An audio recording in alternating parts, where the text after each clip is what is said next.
ডিপিএলে prime bank cricket ক্লাবের বোলারদের উপর রীতিমতো টর্নেডো চালিয়েছেন জাকের আলী অনিক।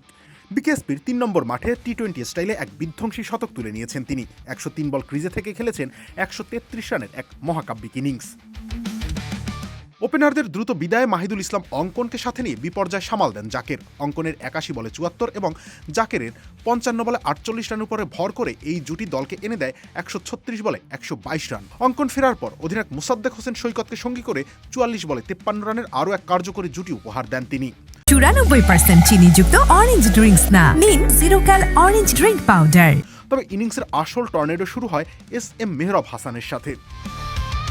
প্রাইম ব্যাংকের বোলারদের তুলোধুনো করে মেহরাব ৩৪ বলে ৪২ এবং জাকের মাত্র ৩০ বলে ৫৭ রানের বিধ্বংসী ব্যাটিংয়ে এই জুটি মাত্র ৬৪ বলে ১০১ রান স্কোরবোর্ডে যোগ করলে ৩৪১ রানের পাহাড় সম পুঁজি গড়ে আবাহনী।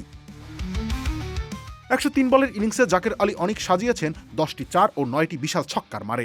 অর্থাৎ তার ব্যক্তিগত ১৩৩ রানের মধ্যে ৯৪ রানই এসেছে ৪ আর ছক্কা থেকে।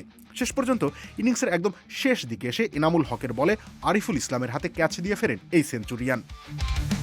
কয়েকদিন আগেও বাংলাদেশ জাতীয় দলের ৩ ফরম্যাটেই নিয়মিত ও পরিচিত মুখ ছিলেন জাকের আলী অনিক। অথচ ধারাবাহিক ব্যর্থতার কারণে এখন তিনি কোনো ফরম্যাটের দলেই নেই।